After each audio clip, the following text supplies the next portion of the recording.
Bienvenue. Merci. Who the hell are you? Tell people. Pourquoi je parle en anglais? Dis donc aux gens qui est-ce que t'es qui te connaissent pas. Donne-nous un aperçu, là, genre. Who's the legend? Who's the legend? Écoute, à la base, dans le fond, moi, ça fait 10 ans que je travaille dans le milieu de la préparation physique. Avance le micro un peu plus de. Ou toi ou le micro, là, mais c'est chill. Testing. Ouais. Non, ça fait une dizaine d'années que je travaille dans le milieu de la préparation physique. Puis, avec les années, j'ai terminé à mon compte. J'ai parti mon entreprise, PM Fitness, que ça fait maintenant presque 6 ans que j'ai. Very nice. C'est ça, entre-temps, on a gagné une nouvelle entreprise de l'année. J'ai été nominé entrepreneur de l'année. À la Chambre de commerce. À la Chambre de commerce Thérèse de Blainville. Je fais de l'immobilier aussi un petit peu. J'ai une autre compagnie, l'Académie du potentiel illimité.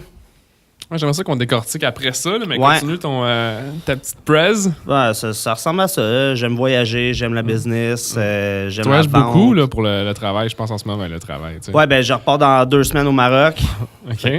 Non, on va faire les business, séparer business en business, mais premièrement, tu as mentionné quelque chose que tu as travaillé pour quelqu'un avant d'aller à ton compte, right? Ouais, exact. Je suis tout le temps curieux de savoir l'entrepreneur derrière, le parcours d'entrepreneur en arrière de l'entrepreneur d'aujourd'hui. C'est quoi qui a fait la spark, l'espèce de déclic que t'es comme, je me lance à mon compte, là. Puis there's no going back. Ouais, en fait, c'est... moi, je pense que c'était les limitations parce que à un certain point... tu sais, comme dans n'importe quelle entreprise, tu commences, t'es au bas de l'échelle. Puis là, quand j'avais commencé dans le gym où je travaillais dans le temps, j'étais au bas de l'échelle, puis j'aspirais à atteindre le plus haut niveau. Fait que là, il y avait des niveaux de coach, tout le kit. Fait qu'avec les années, je montais les échelons, je réussissais mes objectifs et tout. Puis là, finalement, quand j'arrivais au max, il créait d'autres niveaux encore plus hauts. Puis là, j'ai poussé la machine jusqu'à temps que je puisse plus rien accomplir de plus.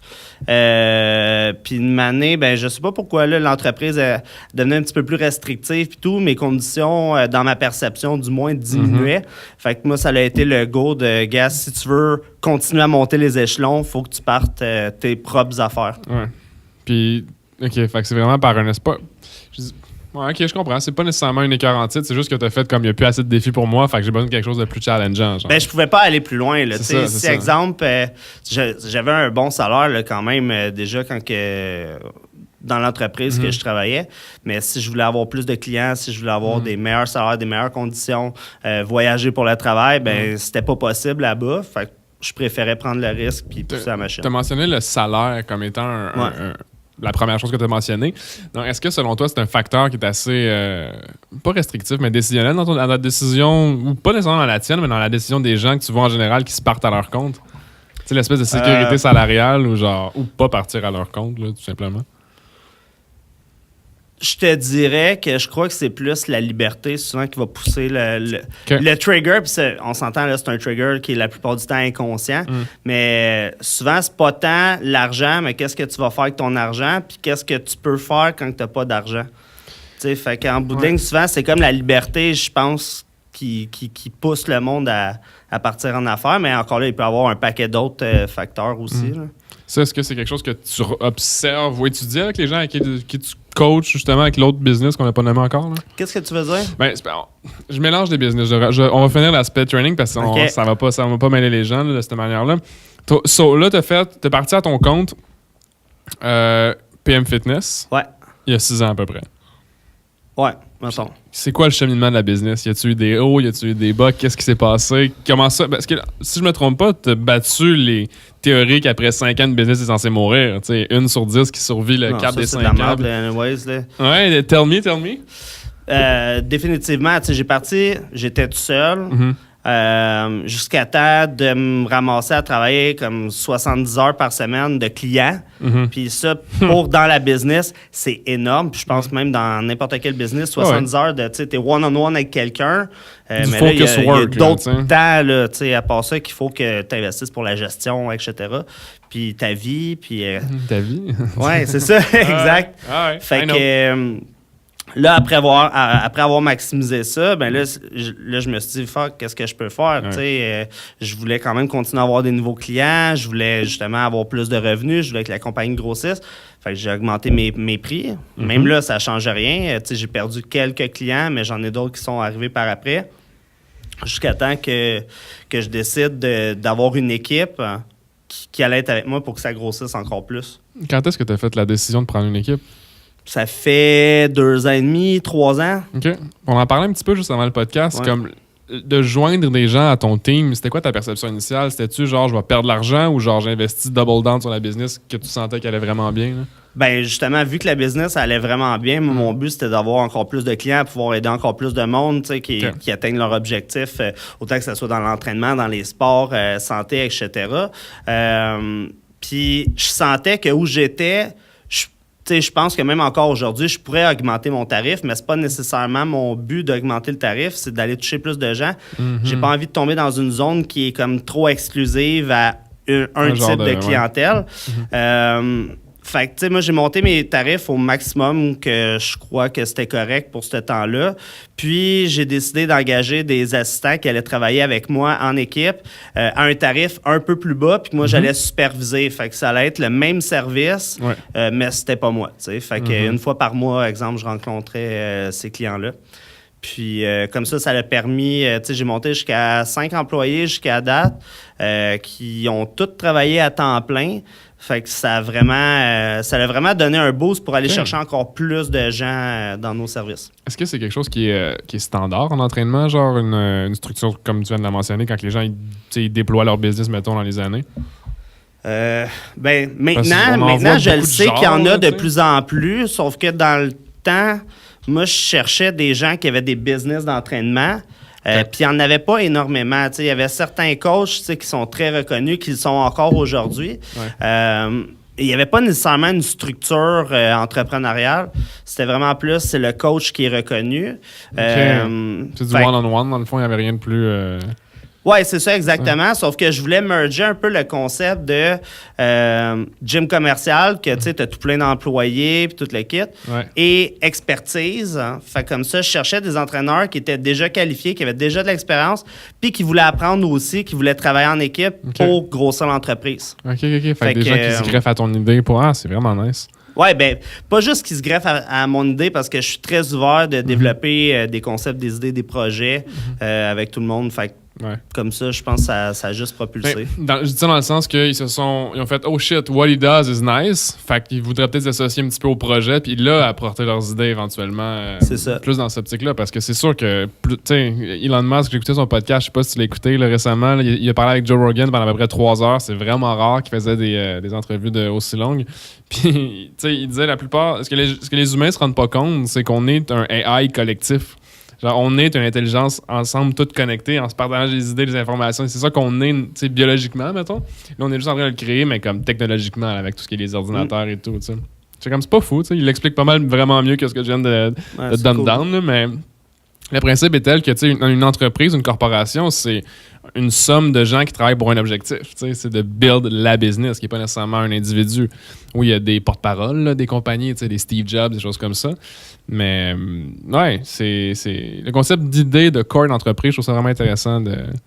C'est plusieurs personnes qui sont motivées par un but, par un objectif en particulier. Puis souvent, c'est drôle, hein? Souvent, quand ce que je me suis rendu compte avec les derniers mois, c'est quand tu réponds aux attentes minimum d'un individu, ce que je regarde là, de mes amis entrepreneurs qui sont autour de moi, puis genre, la plupart du temps, quand l'aspect salarial est comme casé, là, tu vois vraiment les vraies intentions de l'individu qui travaille pour ta business. Comme, OK, c'est quoi qu'il veut vraiment faire avec la business? C'est-tu juste genre pour comme payer ses petites affaires ou c'est vraiment parce qu'il aime le projet puis qu'il veut genre se greffer au projet?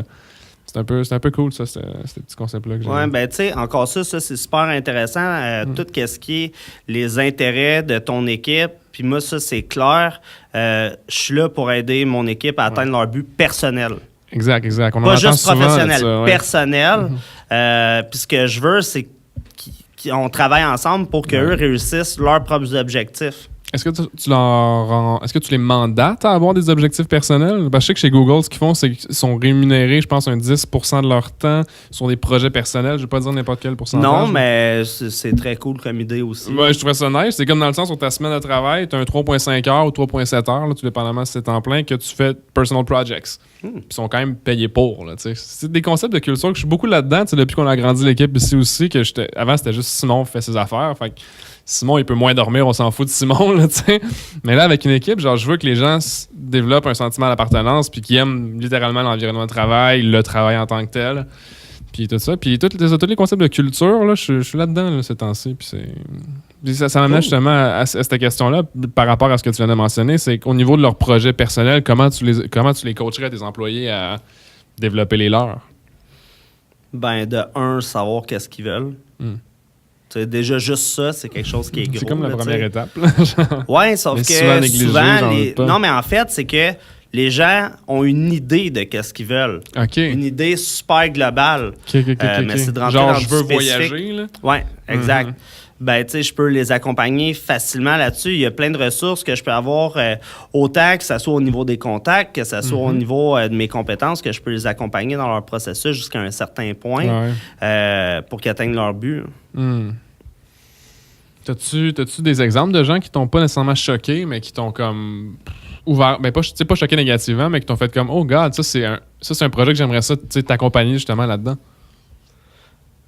Oui, ben tu sais, j'ai des employés, exemple, qui veulent qui veulent se lancer dans l'immobilier aussi, comme deuxième passion. Puis c'est de quoi que justement j'ai pu coacher un petit peu sur les connaissances que j'ai. Tu sais, je suis vraiment pas comme un top de l'immobilier, sauf que tu sais, j'ai quand même plusieurs bâtiments, puis... T'as plusieurs portes, tu me trompes pas. T'es rendu à combien, là? J'en ai 7. C'est pas extrême, là, mais... Je n'ai pas. Ben, j'en ai 2, c'est inclus le bureau puis chez nous, là, mais c'est pas vraiment de l'immobilier per se en termes de business, là. Oui, fait que de ce côté-là, ben, tu sais, je peux les aider à aller chercher justement des deals, tu sais, pour faire un profit direct à l'achat. OK. C'est quelque chose qui est commun en immobilier? Parce qu'honnêtement, je connais... Je me tiens, pas que je me tiens loin du secteur immobilier, mais je n'ai jamais porté intérêt parce que je n'ai jamais appris nécessairement sur là-dessus. Fait que, educate me. Ben, je te dirais qu'en général, les gens achètent tout trop cher. Okay. Fait que si des gens partant t'achètent au prix que ça vaut... T'as perdu, là. Ben non, en fait, tu gagnes parce que si les gens achètent trop cher... Que ça vaut ou la perception que ça vaut? Tu parles-tu de l'évaluation, mettons, de... Non, strictement rationnel, OK? Puis moi, j'ai un de mes profs dans un des cours que j'ai fait que ça m'a marqué, puis je trouve ça vraiment bon, là. Il dit... tombe pas en amour avec de la brique. Tu sais, quand tu as un courtier qui dit « Ah, c'est quoi ton coup de cœur de la journée? » Déjà, il est en train d'induire dans ta tête que tu as eu un coup de cœur aujourd'hui. Puis on s'entend, un coup de cœur, c'est strictement émotionnel. C'est émotionnel à 2000%. Tu n'es pas en train d'évaluer, genre, OK, il va-tu falloir que j'investisse 20 000 dans la maison? Parce que j'ai les murs, whatever, tu sais, il y a un problème, ou etc. Fait que déjà, d'acheter le prix de ce que ça vaut réellement, une brique, c'est une brique. Tu sais, c'est comme, c'est pas parce qu'elle est peinturée en rose comme tu as toujours rêvé que ça vaut plus cher, là, tu sais. Fait que déjà, juste de comme démêler ça, ben quand tu achètes le juste prix ou moins cher, ben, tu fais de l'argent en l'achetant. Fait que tu as tout le temps quelqu'un qui va après ça racheter ta maison émotionnellement, puis là, tu vas faire de l'argent. C'est un peu le principe du home staging, j'imagine. Ben oui. Ils veulent closer émotionnellement les gens. Oui. Puis... mettre ça là, genre vraiment beau pour que quand tu achètes, tu t'imagines dedans. Tu sais, quand un courtier te dit tu t'imagines-tu vivre ici? Tu sais, fait que là, il est en train de créer un genre de... Tu sais, c'est... Ah non, c'est... malsain, là. Mais oui, mais c'est ça. C'est ça, genre. Fait que... Non, je vais pas dire ça. Qu'est-ce que t'allais mais dire? moi, je n'achète pas avec un courtier. OK. Ben, c'est correct. C'est vrai parce que t'as plus d'expérience y aller moi-même, puis à la limite, payer un avocat pour réviser mes affaires. En bout de ligne, ça revient moins cher que payer une commission payée trop cher. Je comprends. Il y en a des courtiers qui sont bons. J'en doute pas, mais ça doit dépendre du service que tu veux aussi. Tu sais, toi, contrairement peut-être à Monsieur, Madame, tout le monde, t'as un désintérêt en immobilier, puis t'as le goût d'apprendre, t'as le goût de fouiller probablement, puis t'es plus curieux probablement que la personne qui est une jeune famille puis qui veut se faire trouver sa maison de ses rêves, là, tu sais. Ouais, sauf que si je disais à la famille, OK, si tu fais un petit peu plus de recherche que ce que tu t'attends à faire, tu vas sauver 30 000 $. Of course. Tu vas-tu les faire? Oui. Ben, ça dépend des personnes, j'imagine. C'est ça dépend des personnes, exactement. Moi, je les ferais. Moi, je les ferais parce que j'aime ça. Genre, tu sais, aller dig deep. Tu sais, juste les specs de ces caméras-là, ça a été long avant que je fasse mon choix parce que je voulais vraiment m'assurer que chaque détail soit comme ce que je voulais, tu sais. Puis, mais ça va dépendre du genre d'individu, tu sais. Il y en a tellement de courtiers que je ne veux pas bâcher contre les courtiers, mais ça doit marcher à un certain point là, pour être utile pour une certaine clientèle, là, tu sais. Ben, c'est sûr. Regarde, j'ai déjà acheté avec un courtier, là. Mais justement, ces achats-là m'ont dit n'achète plus avec un courtier. Ah ouais, à ce point-là? C'est quoi le réel avantage, mettons, que tu voyais avant là, de tout savoir ce que tu sais? C'est encore là, je connais vraiment pas tout, mais tu sais, il y a la partie négociation que souvent les gens sont pas à l'aise, que le courtier va faire un peu pour toi. Il y a l'aspect légal, tu sais, quoi vérifier, etc. En fait, il y a quand même plein d'avantages à avoir un courtier. Faut juste que tu t'assures d'en avoir un bon. OK. Puis c'est un bon, c'est-tu quelqu'un qui prend pas une grosse cote ou c'est quelqu'un qui sait de quoi qu'il parle? Non, genre? pas nécessairement. OK. Tu sais, exemple, moi, je préférais toujours payer quelqu'un plus cher puis finalement être gagnant en bout de ligne que quelqu'un moins cher puis que ça te coûte plus cher en bout de ligne. Ouais, je peux comprendre parce que tu regardes, mettons, les réparations. Ça ressemble à quoi une réparation pas standard, mais comme que tu peux voir sur une maison. C'est pas comme un char avec une timing belt à changer. Là, c'est genre un toit qui coule. Tu peux avoir une toiture. Tu sais, une toiture, ça monte vite là, dans les prix. C'est toiture, tank à eau chaude, les panneaux électriques, fondation.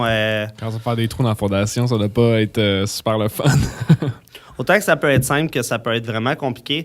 Fait que d'avoir un courtier qui peut t'enligner, d'avoir un... Tu n'as pas le choix, là, mais en fait, oui, tu as le choix, mais d'avoir un bon inspecteur aussi qui peut tout vérifier pour toi. Mais encore là, c'est vraiment plus technique que ça, sauf que... au niveau légal, excuse-moi, vas-y. Au niveau légal... Ben, je me demandais juste au niveau légal, y a-tu des corps de métier qui sont nécessaires lors de la transaction d'un achat d'une maison ou d'une propriété commerciale? OK. C'est tout? Comme officiellement, là, ou genre... Je sais pas. Non, tu sais, honnêtement, je suis pas sûr à 100%, mais tu pourrais signer une offre d'achat toi-même sans aucun professionnel qui te supporte, pas d'évaluation, whatever. C'est sûr, il faut que tu sois en connaissance de ce que tu signes. C'est la base numéro 1. Comme lire les termes. Là, c'est ça, exact. Mais après ça, tu n'as pas le choix de passer chez un notaire, mais tu aurais le droit d'acheter sans inspection, sans courtier. Ça me donne... Je suis curieux parce que je m'y connais vraiment pas assez en immobilier, puis... Qu'est-ce qui t'a fait? Qu'est-ce qui t'a donné la piqûre à cette espèce d'industrie-là? C'est-tu que t'aimes la brique, littéralement? Non. Non, mais tu sais, ça revient à la liberté un peu, qu'est-ce que je parlais tantôt. Tu sais, je sais quand que... j'ai essayé de chercher c'était quoi les meilleurs investissements que je pouvais faire, puis j'ai rien trouvé qui était plus rentable que l'immobilier jusqu'à maintenant. Okay. Parce que, tu sais, au fil des années, ben ton hypothèque descend, puis la valeur monte. Fait qu'après ça, ben, quand tu réhypothèques, ben, tu as toujours plus d'argent. Tu peux réinvestir plus ailleurs jusqu'à temps que tu dis, gars, moi, j'investis plus.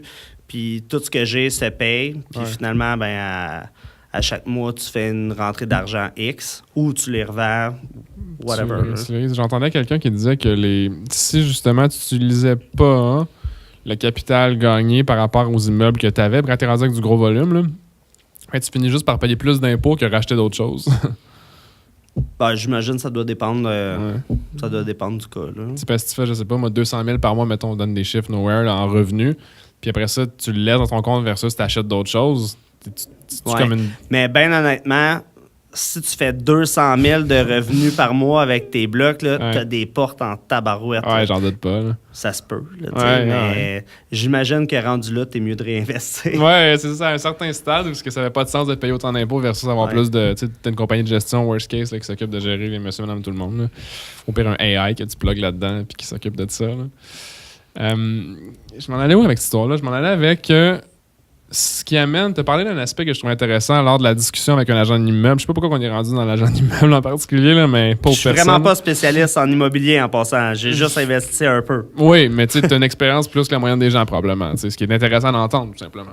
Sans nécessairement se faire une idée comme « OK, Philippe l'a dit, donc je devrais faire ça. » Mais je me demandais de te parler au niveau de la négociation, le processus de négociation. Je sais que, pour faire une petite transition vers ton autre business, l'Académie du potentiel illimité, With That, je vais faire le lien après ça avec l'aspect de coaching, de vente, puis de Le skills. C'est quoi l'Académie? Ouais, on va commencer par c'est quoi OK. pour ceux qui savent pas c'est quoi. L'Académie du potentiel illimité, c'est une entreprise que j'ai créée avec Joël il y a déjà un petit peu plus qu'1 an. C'est une entreprise où est-ce que on travaille avec les gens sur le développement personnel, OK. sur le développement de business aussi beaucoup. Puis justement, la négociation, ça peut rentrer dans ce qu'on travaille là, avec les gens là-dedans. Puis principalement, vous êtes coach pour les clients? Dans le fait, est-ce que c'est le terme que vous utilisez en Ouais, dans exact. l'industrie? OK. Ouais. Je me demande, c'est particulier parce que contrairement, je pense que le développement personnel en tant que tel est un concept qui a été comme popularisé vraiment il y a peut-être probablement pas plus que 10 ans, là, avec tous les Tony Robbins et tout ça, qui ont vraiment, je sais même pas si c'est un terme, là, mais ils ont enlevé ça de la catégorie de secte, puis c'est devenu plus style, OK, c'est intéressant comme idée, parce que je sais pas si c'est avec l'avenue d'Internet, tout ça, où est-ce que là, les idées se sont comme démocratisées, où est-ce que quelqu'un pense comme ça, puis on peut juste en avoir d'autres idées en commun. Bref, tout ça pour dire que ce que vous faites en termes de développement personnel, mais aussi de développement d'affaires, c'est une combinaison qui n'existe pas nécessairement. Non, puis à moins que je me trompe, là. Non, exact. C'est un point qui est vraiment bon, ça. Comme un différenciateur dans votre business? Ou? Exact. Puis comment vous êtes arrivé à ça? Parce qu'on n'a comme pas de compétition en ce moment là-dedans. C'est ça. Comme knocking, là, tu sais. Non, c'est vraiment bon parce que on mélange tout ce qui est notre expérience par rapport justement au développement personnel. Moi puis Joe, on a des formations, certaines formations similaires, d'autres différentes qu'on a en lien avec le développement personnel, qu'on a mergé ensemble. Plus mon expérience en business. Lui avec, il y a une expérience de business aussi. Puis les formations, moi, exemple, j'en ai fait un paquet en vente, etc. On a tout mis ça ensemble. Ça a donné votre expertise que vous brandez de telle manière. Exact. Mais comment, là, c'est juste moi qui est curieux, là, mais comment est-ce que tu arrives à une entreprise de développement personnel? Genre, c'est quoi le cheminement de ça? Tu le fais. Non, mais dans le sens que, est-ce que faut que tu aies vécu quelque chose réellement? C'est sûr, parce que moi, je crois pas que, de toute façon, tu peux amener quelqu'un en lien avec le développement personnel, à quelque part que tu n'as pas travaillé parce que tu vas avoir tes propres blocages qui vont influencer un peu le processus que tu vas amener ton client dedans. Si, exemple, j'accompagne un client qui veut faire, je sais pas moi, un chiffre d'affaires de 100 millions, puis que moi, je crois pas que c'est possible qu'il puisse y arriver, ben je risque d'y nuire en tant que coach. Pourquoi je disais ça? Ben, comment t'es arrivé à une expérience avec une entreprise de développement personnel si c'était fallait que tu le développes? C'est ça. C'est parce que veux pas. Regarde, juste avec mon autre entreprise, moi, il a fallu que je fasse du travail sur moi-même pour que l'entreprise expansionne. Oui, exactement, okay. Avec PM Fitness. Il a fallu que je travaille avec la part du jugement. Oui, comment ça? Ben, tu sais, une année, quand tu commences à faire des choses en public puis que ça grossit, ben, tu vas tout le temps entendre parler de comment, tu sais, Phil, ici, ça, c'est moins bon, c'est ça. Mais, tu sais, de comme, juste overpass. Ouais. Juste, whatever, là. Ouais. Mais de surpasser ça, pour moi, ça rentre dans le développement personnel, tu sais, d'être capable de savoir qui t'es. Puis de pas t'identifier nécessairement à ce que les autres vont dire ou la peur de qu'est-ce que les autres vont peut-être dire. Fait que pour moi, ça rentre dans le développement personnel. Puis je pense que c'est bénéfique pour n'importe qui a un objectif autant relationnel, que ce soit d'être en couple, que ce soit de partir d'une entreprise, que ce soit d'être en shape, s'entraîner, dans un sport. C'est bon dans tout. Il n'y a pas de limite vraiment à ce que tu peux te minder à vouloir faire. Là, exactement. C'est pour ça qu'on a appelé ça justement Académie du potentiel illimité. Parce que le potentiel, il est illimité. Tu sais, si je te dis, si tu retournes 10 ans en arrière, mais avec toute l'expérience que tu as aujourd'hui et les connaissances que tu as aujourd'hui, tu penses que tu aurais pu accomplir plus? Probablement, tu sais. Mais parce que tu as juste le temps, au final. Exactement, mais le potentiel, si tu l'as fait, tu l'avais déjà. Effectivement. C'est juste que tu savais pas que tu l'avais déjà. D'où le fait que tu n'étais pas coaché. C'est un bon argument de vente, ça. Tu sais, fait que le potentiel, tu l'avais, c'est juste que tu le savais pas. Tu sais, quand tu travaillais, exemple, pour l'entreprise que tu étais avant, si tu savais aujourd'hui ce que tu ferais, ben peut-être que tu aurais fait des choix différents. Mais on peut pas tout baser sur des peut-être, sauf que non, mais je pense le potentiel était là. Effectivement, je suis d'accord, sauf qu'il y a quand même l'aspect d'expérience qui entre en jeu aussi. Je pense qu'il a fallu que je frappe des murs en termes de carrière, pour me rendre compte de ce que je voulais et ce que je pouvais faire aussi. Puis tu sais, des murs, c'est pas nécessairement des murs, c'est genre, hey, là, t'arrives devant un chemin puis il faut que tu prennes à gauche ou à droite, là, tu sais. C'est pas jamais genre t'avais un gun sur la tempe, tu sais, je suis pas dans ce genre d'industrie-là, tu sais. Ouais. Peut-être qu'il y en a qui c'est ça, là, mais intéressant. Parce que je me demandais justement comment, tu sais, au final, c'est un petit peu d'aller chercher. Est-ce que j'ai comme eu de questions en même temps qui me popent dans la tête, là, mais est-ce que le fait, je suis curieux, là, quand tu as des clients qui te requièrent une certaine expertise par rapport à peut-être plus business ou peut-être plus développement personnel, est-ce que vous splittez la tâche, toi et Joël, ou comment vous travaillez en collaboration? Ou... Mettons en one-on-one, parce que je sais que les conférences que vous donnez, c'est plus comme partagé, là, en fait, de temps de scène, si on veut. Là. Ben, en one-on-one, ça dépend vraiment du besoin de la personne, là, je te dirais. Là. Oui, on peut se splitter. Si le client est d'accord qu'on intervienne les deux, il y en a des fois qu'il y a mieux que ça soit juste moi, il y en a qu'il y a mieux que ça soit juste Joël, il y en a que les deux, ça ne dérange pas. Souvent, les entreprises, comme on va travailler... en paire, mais comme des one-on-one, lui, des fois one-on-one moi, parce qu'on travaille vraiment pas de la même façon, puis on n'a pas la même expérience non plus. C'est ça, exact. Parce que oui, tu as peut-être le potentiel de faire ce que tu fais aujourd'hui, mais genre ton expérience des 7 années, 6, ben là, t'es rendu à combien d'années avec PM? 10 ans. 10 ans, c'est ça. Fait que tes 10 ans d'expérience en affaires, c'est un chemin qui est unique à toi, là. Ouais, les struggles que tu as vécu, puis les chemins que tu as traversés et tout. Sauf qu'un coaching... habituellement, là, de façon générale, tu as comme le béret du coach puis tu as le béret du consultant qui sont deux chapeaux complètement différents. Souvent, on va plus travailler dans le sens que la personne, elle sait ce qu'elle veut. Donc, on va amener de l'introspection, on va poser des questions pour amener à ce qu'elle réalise ce qu'elle veut, dans le fond, sans nécessairement la conseiller, parce que ça veut pas dire que moi, les erreurs que j'ai faites ou la façon que je l'ai faite, que ça allait fonctionner ou non, ça va être sa recette copier-coller. Fait que, ça fait du sens. Puis si on met le petit béret de consultant, là, ça va être plus des conseils. Ouais. C'est quoi ton opinion puis ton expertise par rapport à ça? Exactement. Fait que pour moi, c'est vraiment... Ça se sépare quand même assez bien. Là. Puis vous êtes capable de rester objectif dans vos coachings plus? Parce que la consultation, littéralement, il faut savoir ce que tu veux, là, ce que tu dis. Oui, c'est ça, là, exactement. Je te dirais oui. Là, c'est sûr que ma perception va probablement teinter mes actions dans le sens que ma perception profonde va peut-être teinter c'est quoi la question que je vais poser, comment je vais enligner l'angle de la question. Sauf qu'en théorie, j'essaie au mieux de ma connaissance d'être le plus objectif possible dans ce type de coaching-là. Ouais. Ça doit être quand même assez tough, hein, parce que tu es avec un humain qui a des émotions et qui a un bagage unique en termes d'expérience de vie là, dans l'aspect plus du coaching. Je suis curieux de voir comment ça peut se dérouler. On en offre un. Je suis curieux de voir... tu me diras. Oui. Parce que, effectivement, je pense que certaines personnes arrivent à un certain point. Mais je sais pas, j'ai pas de nom en particulier, mais je pense qu'à un moment donné, tu arrives à un certain point en business, ou en business, mais aussi au niveau personnel, où il y a des changements qui arrivent. Tu sais... les relations personnelles, c'est pas indéterminé. Ça se termine des fois, puis c'est souvent abruptement.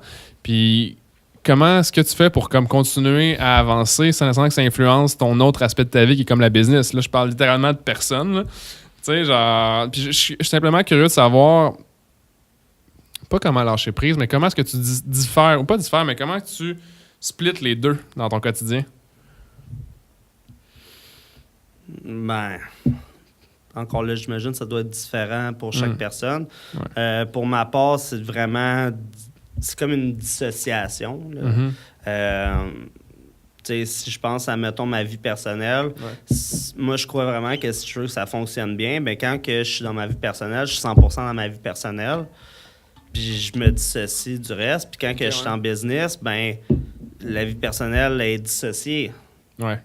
Puis un doit pas influencer l'autre le moins possible, même si, mettons, le deep down, je suis sûr que ça a une influence quand même. Ouais. Mais c'est le plus possible de me dissocier de ça. Du même principe que, tu sais, mettons, ma blonde, elle a fait de la compétition, je l'ai coachée, mais quand que je la coachais, j'étais son coach. Puis elle a travaillé avec moi. Quand elle travaillait, j'étais son patron.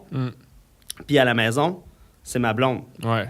Mais c'est tous des rôles différents. C'est fou, hein, quand même. Dans toutes les positions, mon rôle, même si je suis la même personne, ben, je crois pas qu'il faut que j'agisse de la même façon. Puis j'aurais pas la même réponse ou la même question, la même synchronisation, tu sais, dans peu importe le rôle. Ça requiert une certaine maturité là, d'être capable de dissocier les trois. Tu sais. J'imagine, mais ça se fait. Ouais, je pense que ça se fait aussi. Je pense que ça se fait vraiment. Sinon, question vraiment par rapport, mais qu'est-ce que tu lis ces temps-ci? Si tu lis ou écoutes? De ce temps-ci, je suis plus en audio. Là. Ouais, parce que c'est de plus en plus populaire, tout ce qui est audiobook, podcast, choses comme ça. Ça se consomme facilement. Mettons, ma méthode, OK, c'est que je vais écouter des audiobooks en même temps que je travaille. OK. Fait que j'ai l'impression que c'est comme subliminal. Parce que des fois, je pogne des bouts que là, je suis comme « Ah ouais, c'est vraiment bon ». Puis des fois, on dirait que j'entends rien, mais je sais que je l'entends. Ouais. Je l'écoute peut-être pas, mais je l'entends. Fait que vu que je l'entends, quand j'ai un bout qui il m'interpelle, souvent, je vais reculer un petit peu, puis là, je vais prendre le temps de mieux l'écouter. Mais là, vu que j'ai des gros changements d'entreprise en ce moment qui sont en train de se faire, je me suis replongé dans du Grant Cardone. Moi, je suis un fan. Est-ce que tu l'écouterais ou tu le lirais pour la première fois? J'en ai jamais consommé de son contenu récemment. En fait, ben moi, je te dirais, écoute-les parce que tu as l'intonation, tu as sa voix. Parce qu'une fois que tu l'as écouté, là, Grant Cardone, il y a comme une voix particulière, on dirait, qui reste. Puis moi, à chaque fois que je relis le livre, je l'entends en même temps que je le lis. C'est une bonne idée, ça. Ouais. C'est une bonne idée. Puis, as-tu une recommandation par rapport à ben, le 10X Rule, c'est vraiment comme... C'est un moi, bon je point pense que c'est son meilleur livre, là, mais If You're Not First, You're Last, c'est vraiment bon aussi. Ça me dit quelque chose, j'ai entendu quelque part, sur l'art de closer aussi. C'est vraiment bon, là. Moi, j'aime vraiment ça. Là. À quel point c'est important closer? Ben, si tu closes pas, t'as pas de business, là. Straight up. J'adore ces silences-là. Là. Non, c'est excellent. Parce que c'est bien beau de m'amener vendre, mais tu sais, faut que la personne signe, faut que l'argent rentre. Si t'as pas d'argent qui rentre, tu travailles gratuitement. Selon toi, c'est quoi parce que ça peut paraître vraiment banal, mais tu sais, j'ai eu un ami qui est vraiment spécialiste là-dedans en termes de closing, il s'appelle Ludwig. Il était sur le podcast à 2 reprises, puis je suis curieux de savoir, toi, ton processus de vente, il ressemble à quoi? Pas nécessairement à un détail émotionnel mais je sais que tu as certaines techniques, je pense, qui pourraient être utiles pour des gens qui n'ont aucune sacrifice d'idée comment closer. Oui, ben tu sais, je te dirais que puis je suis sûr, j'ai pas écouté le podcast, mais je suis sûr qu'en bout de ligne, il doit y avoir des choses qui se ressemblent. Approche un peu le micro. Je suis sûr qu'il y a des choses qui vont se rassembler, mais l'humain, de façon générale, va acheter émotionnellement. C'est l'émotionnel, c'est le trigger qui, tu sais, genre, c'est quoi ton coup de cœur aujourd'hui? Tu t'achètes parce que tu le feels. Ouais. Pour closer, tu vends de façon émotionnelle et tu closes de façon rationnelle. Fait que tu vas chercher les deux aspects. Tu vas donner une raison du pourquoi que ça vaut la peine de filer de même. Puis c'est closé. Puis je dis ça là, en toute honnêteté, tu vends pas quelque chose à quelqu'un que la personne n'a pas de besoin parce que elle l'achètera peut-être pas. Ben quoi qu'il y en a du monde qui achète des trucs qui n'ont pas de besoin quand même. Mais ça, je pense que c'est plus de la vente subliminale dans le sens où genre tu vois tellement à plusieurs reprises tel pub ou tel produit qu'à un moment donné, t'es comme « Ah, moi aussi ». Puis là, t'as le trigger qui a... Probablement, mais tu sais, c'est ça. C'est vendre de façon que la personne, émotivement, elle veut, puis rationnellement, elle comprend pourquoi qu'elle veut. Puis après ça, c'est closé. Ouais, ça fait tout. C'est vraiment. On s'entend, là, c'est résumé, là, on s'entend. Non, mais c'est bien dit parce que c'est souvent l'aspect que les gens, comme ils se demandent comment faire. Mais au final, si tu trouves pas réellement le besoin de l'individu, t'as pas l'aspect émotionnel, t'as pas trouvé le trigger. Ouais, ben tu sais, exactement. Mettons, je te donne un exemple. Tu sais, une dame qui vient, elle veut perdre du poids. Mais qu'est-ce qui fait que tu veux perdre du poids? C'est quoi la raison? Là, ben tu sais, là, si tu prends vraiment le temps de poser les questions pour savoir, mais ça peut être parce que elle veut un chum, ça peut être parce qu'elle veut être en santé, ça peut être plein de raisons possibles. Ouais. Sauf que c'est beaucoup plus que je veux perdre du poids. Tu s'entends? Tu sais, qu'est-ce que ça va faire une fois que tu vas avoir perdu du poids? Comment tu vas te sentir? Ouais. Ça va être quoi ta vision de toi-même? Est-ce que tu vas dans le détail là-dedans pendant que tu rencontres une nouvelle personne? Ou? Ça dépend du client. Ah ouais? Ça dépend vraiment du client. Il y en a qui arrivent qui doivent juste te dire comme je veux ça, puis straight up, puis... Oui, et en même temps, je prends quand même le temps d'approfondir. Ouais, parce que tu veux le savoir, tu sais comment bien le servir et tout. Là. Exact. Parce que c'est pas parce que la personne, elle pense qu'elle veut ça, que c'est ça qu'elle veut. Ouais. Elle pense que c'est ça qui va régler son problème potentiel. Elle pense qu'elle veut ça. Ouais, c'est ça. T'as-tu des exemples de situations difficiles, pas nécessairement en closing, mais difficiles à déterminer le réel besoin de quelqu'un? Non. Non? Pas d'exemple? C'est tout le temps facile? Ben oui. Tu poses des questions. Puis ça ressemble à quoi ton processus de questions? Tu longtemps avec quelqu'un tu sais, je vais dire le terme en closing parce que j'imagine qu'il vient à ton bureau ou que vous rencontrez dans un cadre plus comme 5 à 7, des choses comme ça? Ou... Ben, mettons, généralement, là, si je pense à exemple PM Fitness, le processus, moi, il y a une première évaluation au début, que c'est une rencontre de 1 heure, que l'évaluation en tant que telle dure à peu près 45-50 minutes. Puis la vente, le closing, c'est le 10 minutes restant. Ouais. Sauf que rendu là, ça va vite parce que, encore là, je sais tout c'est quoi ses besoins. Fait que je peux y proposer ce qu'elle a vraiment de besoin. J'ai pas besoin de prendre... Tu guesses pas, là, tu sais. Ben non, c'est ça que t'as besoin? Ah, je suis pas sûr. Pourtant, ça fait tellement de sens.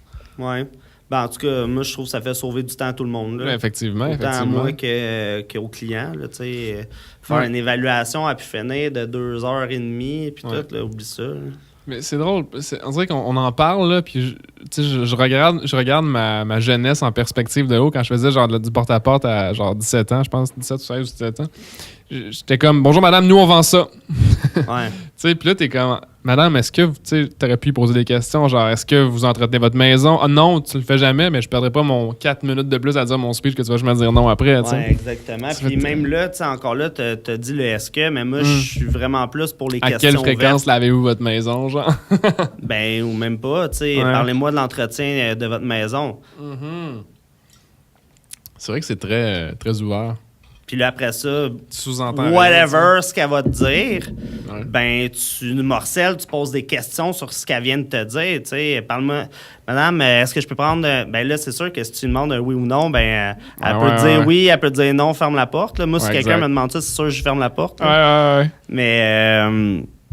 Tu sais, parlez-moi de l'entretien de votre maison. Là, elle se met à parler. Ah, moi, le bout qui est le plus tough, c'est, je sais pas, moi, ma tonte de pelouse. Puis, ben, ça tombe bien, on tonde de la pelouse. Ouais, c'est ça. Hey, on a une business de tonte de pelouse. OK, ben non, ça jette des tontes. Tu sais, genre de build ton parachute en sortant de l'avion, là. Type of things. Ouais, ben, moi, je trouve que c'est une bonne façon. Mais c'est pour ça que, justement, avec PM Fitness, avec le temps, ben, on est allé spécialiser dans plusieurs domaines, autant que ce soit l'entraînement, la nutrition, le mindset, pour que peu importe ce qui est en lien avec la santé, l'entraînement, la nutrition, mais on peut aller chercher. Tu m'as parlé à un certain moment où tu as fait je pense que tu as commencé en entraînement, right? Commencer. Puis à un moment donné, tu as fait comme, OK, mais l'optimisation de l'humain, c'est pas juste au niveau physique. Ben c'est au niveau de la tête aussi. Ouais. Quand est-ce que tu as fait ce lien-là, puis comment ça s'est passé? Ça a été long. Ça m'a pris 8 ans avant de... Ah ouais? 8 ans, 7 ans. À peu près ça, là, dans ce coin-là. Mais tu sais, je m'étais... t'avais le potentiel. Ben, exact. Ouais. J'avais juste pas catché. Ouais, c'est une scène. Hein? Ah. Fait que j'avais étudié vraiment à côté là, avec du monde super renommé dans le monde pour l'entraînement. Ça allait bien. OK, plus de résultats. On va étudier la nutrition. Là, j'étais allé en naturo, travailler un paquet d'affaires là-dessus. Okay. Puis là, j'étais comme... Merde, on dirait que...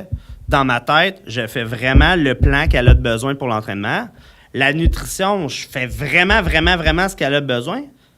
Puis le client fail quand même. Mais là, je ne vais pas dire c'est la faute du client. Je vais dire, moi, qu'est-ce que je peux faire de plus? Là, je suis comme, merde, ben ça se passe entre les deux oreilles. Tu sais, c'est pas juste comme suit le plan de nutrition. Il y a quelque chose qui fait que la personne, il y en a qui réussissent, puis il y en a qui réussissent pas. Fait que là, c'est là qu'après ça, je suis allé étudier le mindset.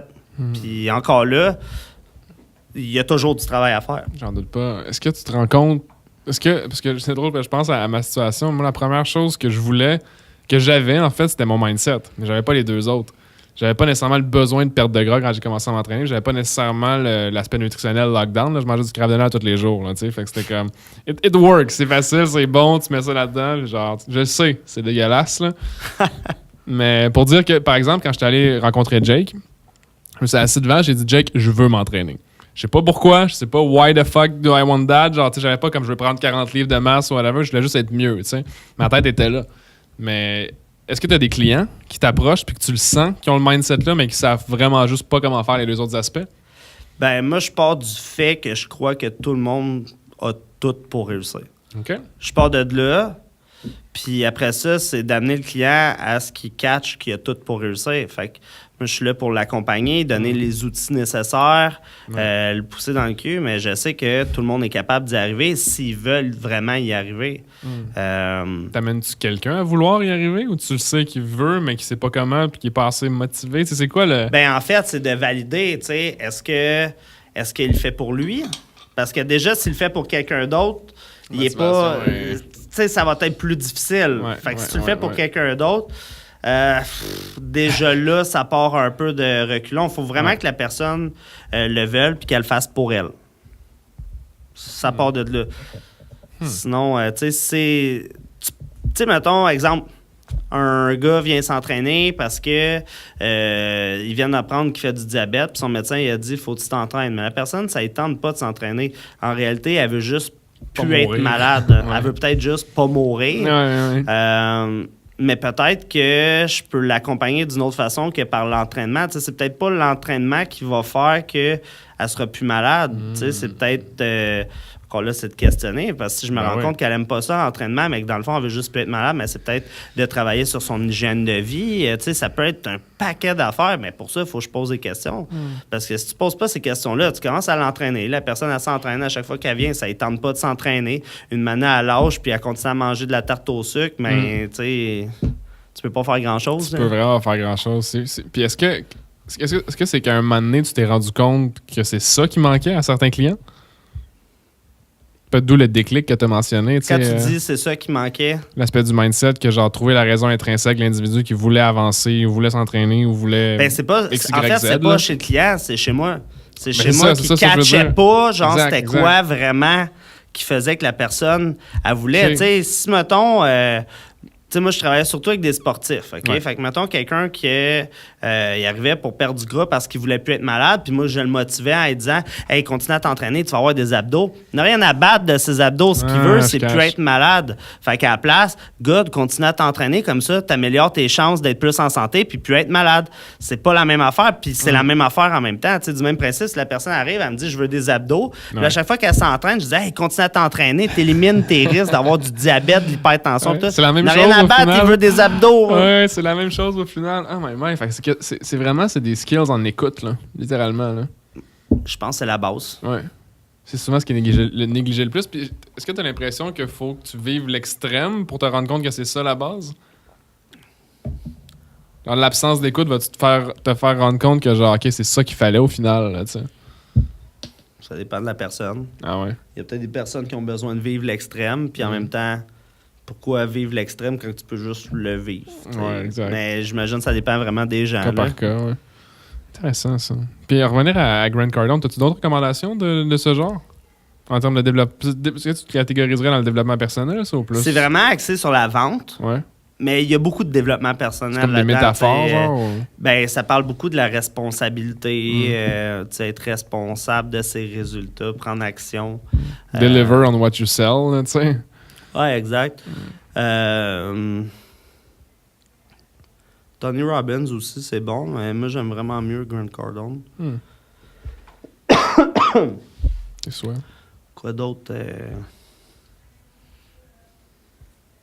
Non, je te dirais, c'est vraiment là-dedans que je suis cet temps-ci. Parce que c'est drôle, parce que j'ai jamais écouté vraiment du Grant. Je suis plus dans le Tim Ferriss, le genre de... Ouais, mais tu vois, Tim Ferriss, moi, je trippe pas. OK. Ouais, je trippe pas, ben... Comme... je comprends toute l'idée en arrière de ça, sauf que je me dis, le gars, pour être arrivé à ça, il a fallu qu'il fasse tout le contraire quasiment de qu'est-ce qu'il dit. Toute sa vie, là, tu sais. Fait que moi, c'est là que je suis comme, c'est un peu idéaliste, mais en même temps, je suis sûr que c'est possible puis que ça se fait, sauf Tu parles par exemple du 4-hour work week? principalement. Ouais, là, ouais. Ça, c'est le dernier. Quand je l'ai lu, j'étais comme shit. Oui, ben ça choque, mais je pense que c'est un petit peu, pas désuet, mais plus nécessairement adapté à notre réalité d'aujourd'hui, tu sais. Ouais. Quand même sorti, je pense, début 2000, là. Si je me trompe pas, fin 2000, là. Fait que c'est quand même, tu sais, tout ce qui était infolettre et tout dans le temps, là, c'est pas la même game qu'aujourd'hui, là, en termes de branding puis de marketing de business. Non, c'est ça. Parce que pour atteindre ça, pour ceux qui l'ont lu, le 10-hour work week, là. Le 4-hour, ouais, c'est... 10-hour, 4. 10, of course, sure. C'est 10X. une journée. Ouais, c'est ça, c'est une journée de travail. Y a-tu une direction que tu aimerais que cette discussion aille? Moi, je suis ouvert à toutes les... Je regardais, j'avais une couple de points que je vais te jaser, là. Sinon, as-tu quelque chose que tu veux me parler? Vas-y. Ouais. Quelque chose que je me demandais en commençant, parce qu'on parle, c'est drôle, ça va juste faire un loop à tout ce qu'on dit, là, mais tu sais, quand tu as commencé à investir, qu'est-ce que tu aurais aimé savoir avant de commencer, ou ce que tu sais aujourd'hui, est-ce que tu l'aurais... Qu'est-ce que tu aurais fait de différent si tu l'avais su en commençant? Pour reformuler. Ben, ça revient un peu à ce que je parlais tantôt pour mon équipe, mes employés. Savoir exactement ce que je veux.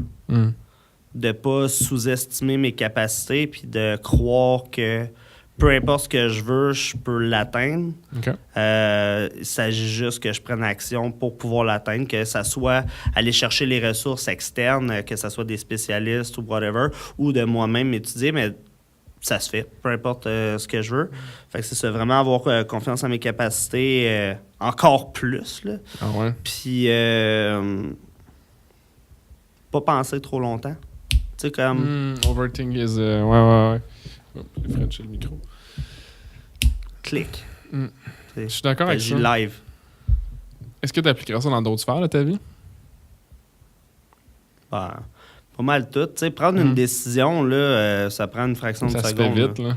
Tu le sais si tu veux ou tu veux pas. Puis des fois, là, OK, c'est drôle, je fais des deals, OK, mettons, avec des clients, des fois, je fais des bets ou avec ma blonde, OK?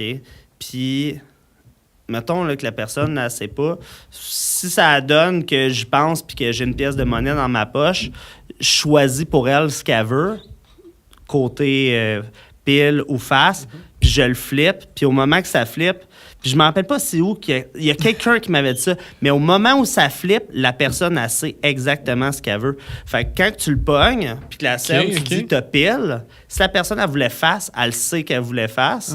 Si elle voulait pile, elle sait qu'elle voulait pile. Fait qu'à partir de ce moment-là, la personne a pris la décision, peu importe ce quoi le résultat de la scène, on s'en fout, là, tu sais. Mais des fois, c'est comme, go, là, on décide aussi niaiseux que, hey, c'est où qu'on va manger à soir? Hey, je sais pas où est-ce qu'on va manger. OK, je te propose ça ou ça. Il y en a-tu un qui t'en plus? Ah, je sais pas. OK.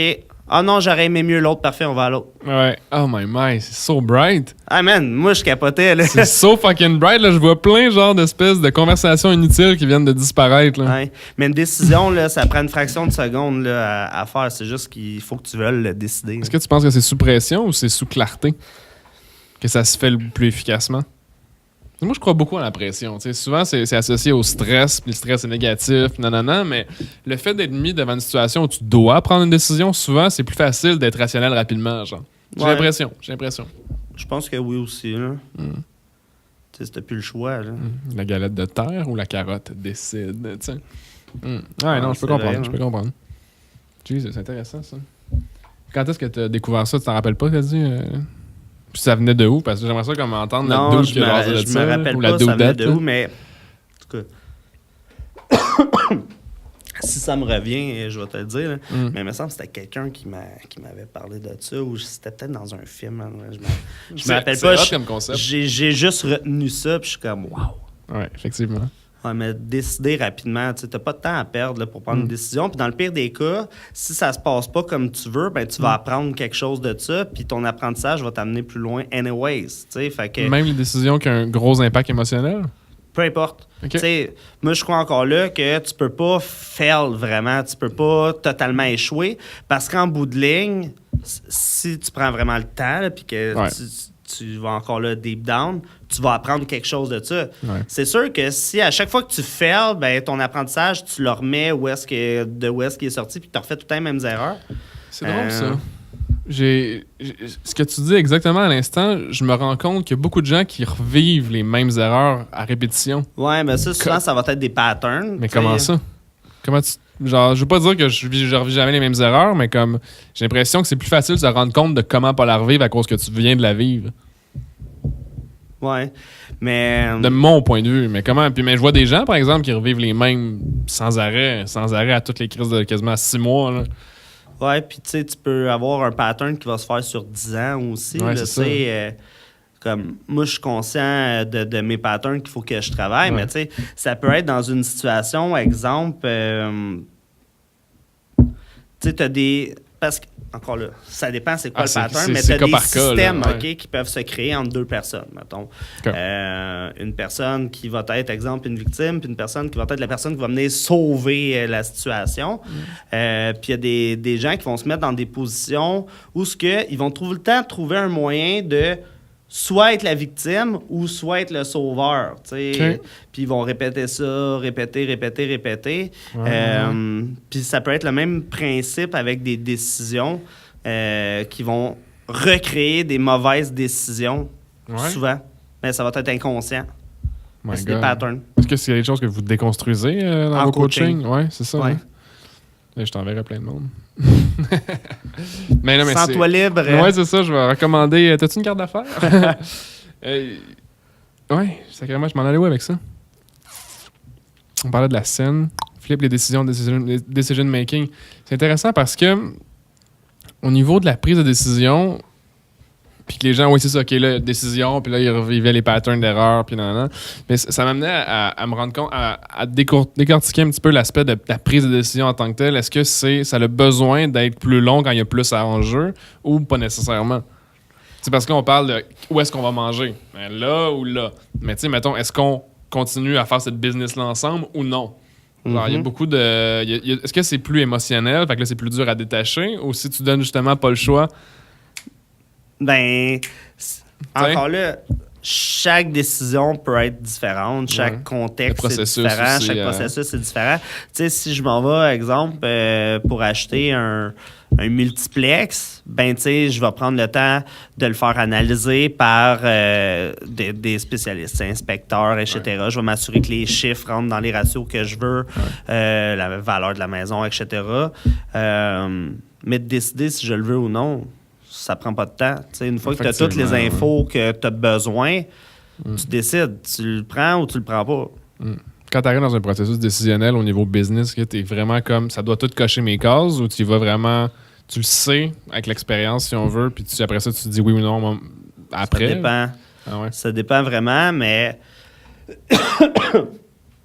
le côté... parce que ça tombe que c'est encore un peu de la vente. Dépendamment, là, c'est quoi? Exemple que tu as de ton côté d'acheteur, tu veux dire? Ben, d'acheteur ou vendeur, tu es tout le temps en train de vendre. Grant Cardone, il donne l'exemple d'un enfant que c'est comme quasiment les meilleurs vendeurs. Il veut, exemple, une palette de chocolat, tu es à l'épicerie, tu es dans le fil d'attente, il pète une crise. Tu finis par l'acheter, là, la palette de chocolat pour lui. Il t'a vendu, lui, il avait besoin de ça, fait que toi, t'as acheté. Puis tu as comblé ça. Mais c'est le même principe avec quasiment toutes les décisions. Si tu le fais par rapport à, mettons, avec quelqu'un, des fois, c'est pas toute une décision avec une autre personne. Mais il y a le côté émotif, il y a le côté rationnel. C'est de mettre les deux ensemble puis d'aller voir ça. Mais il y a beaucoup d'affaires que le côté émotif va biaiser la décision. J'ai l'impression aussi. Tu sais, Vaynerchuk, il en parle quand même... Gary, oui. Il en parle quand même souvent là, de ça. Ben, du moins, je l'ai vu plusieurs fois en parler que, mettons, tout ce qui est émotionnel, c'est trop overrated, puis d'aller plus vers le rationnel. Moi, je crois plus en l'équilibre entre les deux pour moi-même, mais pour la vente, d'amener le côté émotif. C'est ça que je me demandais tantôt. Tu mettrais-tu un pourcentage sur l'importance d'un versus l'autre lors d'une vente quand toi, tu vends quelque chose à quelqu'un? Les deux sont importants, ça dépend du type de personne. Tu sais, il y aurait un type de personne, mettons plus toi, j'irais plus avec le rationnel au début, je mettrais un peu d'émotionnel dedans, puis je refinirais avec du rationnel. Parce qu'on se connaît, là, tu sais. Puis, oui, mais ça se pose les questions, puis la okay. façon que la personne va te dire ses besoins, puis la façon qu'elle va s'exprimer, tu as moyen de saisir un peu plus où est-ce qu'elle est, puis ça se valide. Tu peux poser une question, tu sais, tu préfères-tu plus tel type de truc ou etc. Tu vois le genre de penchant puis de mécanisme de réflexion de l'individu puis ouais. Intéressant ça. Y a-t-il quelque chose qui te trigger beaucoup dans la vie? Mettons quoi? Tantôt, t'as fait je sais même pas pourquoi je regarde l'écran. C'est même pas l'écran. Tantôt, t'as mentionné qu'à un certain point dans ta carrière, c'est plus l'aspect au niveau de la carrière, t'as mentionné qu'à un moment donné, des gens commençaient à parler. Puis ça te gosse, pas que ça te gossait nécessairement, mais que tu l'entendais, puis que tu voulais savoir quoi faire, puis comment agir, si tu veux, au niveau personnel par rapport à ces situations-là. Mais est-ce que ça, c'est des choses qui étaient des triggers pour toi, pour t'amener ailleurs? L'opinion des autres, mettons, en tant que tel? Pas vraiment, man. C'était plus comment je me sentais. Genre, c'était plus, ça me purgeait. Là, j'étais chez nous. Voyons donc, comment ça? Quel monde pense ça? C'est même pas vrai. Puis blablabla. Puis avec le temps, ce que j'ai découvert, c'était plus que ce qui me dérangeait souvent, c'était plus la propre perception que j'avais de moi-même que quelqu'un d'autre me crissait dans ma face, mettons. Okay. C'était comme un genre de reflet de quelqu'un qui me le disait. Fait que ça venait... Tu le pensais aussi? Oui, ou tu voulais pas le penser? C'est ça. Inconsciemment, c'était comme si c'était mon dialogue interne qui me disait « Ah non, tu devrais pas faire ça ». Puis là, quelqu'un qui disait « Ah non, man, il devrait pas faire ça ». C'est comme si ça venait justifier la petite voix. Sauf qu'en même temps, tu sais... là, que t'es comme « fuck you », là. Ouais, exact. Sauf que c'est pas la réalité, tu sais. Puis plus que tu apprends à te connaître, plus tu fais du développement personnel, tu travailles sur toi-même, tu sais qui t'es, tu sais qu'est-ce que tu vaux. Comment tu l'utilisais, tu bypasses ça, tu sais. Est-ce que tu l'utilisais d'une certaine manière? Moi, je me rends compte que quand les gens ils hate, quote-unquote, là, puis là, tu t'en rends compte littéralement, moi, ça me fuel. Ben, ça peut être une stratégie. Là, je sais pas pourquoi, je sais pas, tu pourrais me dire ça vient de où, cette espèce de mécanisme-là, mais écoute, tu as sûrement dû le développer avec ton expérience. Tu sais, moi, je te dirais que c'est plus... Je suis devenu ce qu'on appelle interne de je sais moi-même c'est quoi que je veux, puis peu importe.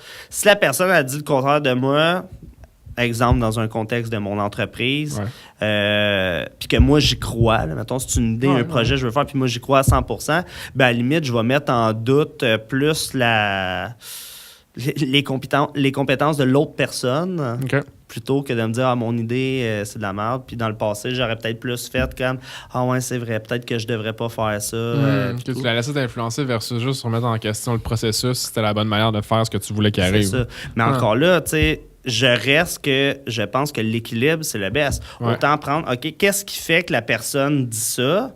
Puis moi, qu'est-ce qui fait que j'y crois autant que ça? Puis de balancer le tout, puis après ça, décider avec les informations que j'ai. Sauf que, tu sais, je sais pas pour toi, mais moi, avec les années, je me suis rendu compte qu'il y avait beaucoup plus de monde qui parlait que de monde qui passait à l'action. Fait qu'en bout de ligne, tu sais, je vais-tu me baser sur ce que les gens... Puis la plupart du temps, les gens qui disent de quoi, c'est eux qui passent pas nécessairement à l'action. C'est ça, parce qu'ils ont le temps d'en parler, genre. C'est ça, ben je vais-tu me baser sur eux ou je vais me baser sur ce que moi je pense, que les gens réussissent pensent? Fait que, tu sais, si j'ai à demander des conseils, je vais choisir à qui je les demande au lieu d'écouter les conseils qui me sont donnés gratuitement que je veux peut-être pas de ces personnes-là. C'est vrai, ça. C'est vrai, parce que je pense qu'il faut que tu walk the talk beaucoup. Puis j'en parle souvent là, aux clients.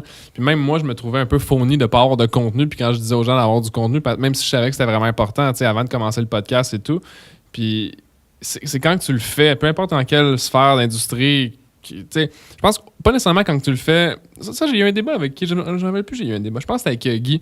J'ai eu un débat sur le fait que, mettons, un ex-coach olympique, qui est plus nécessairement en shape, mais qui peut quand même donner des conseils techniques à des jeunes qui commencent à s'entraîner dans ce sport en particulier. Il peut quand même, parce qu'il a l'expertise, mais c'est pas nécessaire qu'il soit genre ses abs de 70 ans. Là, fait Fait que c'était ça le point que faut que tu saches de quoi tu parles par expérience, mais t'as pas besoin nécessairement de le vivre pour le prouver. Non, exact. Fait que c'est quand même touché parce qu'il y a des gens qui vont requérir pas une affirmation, mais comme tu sais, show me that you can, tu sais, genre, je sais pas c'est quoi un terme pour ça, en fait. Sauf que, tu sais, mettons, là, que t'as quelqu'un, exemple, qui a amené des athlètes olympiques. Lui, il n'a jamais fait de compé olympique, mais il a amené plein d'athlètes olympiques qui ont gagné des trophées, des médailles, des podiums olympiques. Tu peux-tu lui faire confiance, même si lui, il l'a pas fait? Je sais pas. Moi, je sais juste pas, en fait. Parce que j'aurais pas personnellement, 100% personnel, l'opinion, c'est que j'aurais pas, je pense, pas les systèmes d'évaluation, mais les systèmes d'évaluation personnelle pour savoir si c'est vrai ou pas, genre. Faudrait que j'apprenne plus, probablement. Tu sais, on parlait au niveau de la raison et tout. Il faudrait que je comprenne plus le background que de voir le résultat. Mais ça, c'est moi. Tu sais, moi, je veux voir beaucoup le background de l'individu, pas nécessairement le background académique ou le background papier, mais l'expérience vécue. Genre, tu sais, je pense à guess c'est d'une personne à l'autre, là, c'est différent parce que c'est fou, hein. Là, genre, j'ai aucune honte à dire ça, là, mais genre, j'ai un deck du cégep, là, puis personne, jamais de mes clients m'ont demandé c'était quoi mon background académique. Ouais. Personne. Normal. Non, mais of course, maintenant, tu sais, je sais que c'est normal dans le sens où, genre, tu sais, c'est quoi que t'amènes réellement sur la table. Puis, genre, OK, là, t'amènes ça comme, genre, situation, puis tu règles tel problème pour telle personne. Ah, OK, ça fait du sens, c'est ce que j'ai besoin, tu sais. Mais, tu sais, encore aujourd'hui, là, c'est l'establishment de l'école, là, c'est quand même vraiment important. Perçu de manière importante aussi, mais pourtant, il n'y a pas un tabarouette de chat qui m'a demandé qu'est-ce que j'avais comme acquis. Puis pourtant, tu sais, un deck, un bac, une maîtrise, un doc, c'est quoi qui fait que toi d'une meilleure personne au niveau de ce que tu delivers en it, là? Je suis juste curieux. Je vous pose la question aux gens qui écoutent en ce moment. Est-ce que pour vous, c'est important d'avoir quelqu'un de qualifié sur papier ou quelqu'un qui deliver les résultats? Je lance ça dans le néant pour voir si des gens ils nous donnent des petits commentaires. Ça a déjà 1h01 dans le podcast. Je sais pas s'il y en a qui vont se rendre jusqu'à là puis après ça donner les commentaires, mais j'aimerais ça faire... est-ce que tu étais pressé, toi? Je sais qu'on était censé se voir un petit peu plus tard, fait que j'imagine qu'on a un petit peu plus de lousse, là. J'aimerais ça développer un peu plus au niveau de ta business. Parce que là, ta business, elle évolue. Là, le papillon, le Pokémon, il évolue en ce moment. Là. Qu'est-ce qui arrive? Qu'est-ce qui se passe? Qu'est-ce qui va changer prochainement? Des affaires. Là. Je vais faire une embauche massive prochainement. OK. Puis là, ça expansionne. Là. Dans le fond, là, c'est un nouveau centre que je vais ouvrir.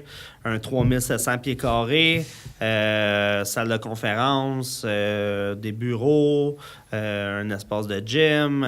Ça va être vraiment cool. Tu t'en vas où? Blainville. Blainville? Ouais. Dans quel coin, Blainville? Curé-Labelle. Ça, est-ce que c'est pour PM Fitness? Juste pour les gens qui ne savent pas. Oui, pour PM Fitness. OK. Puis ton objectif là-dedans, c'est quoi le mindset que tu avais en rentrant dans ce projet-là?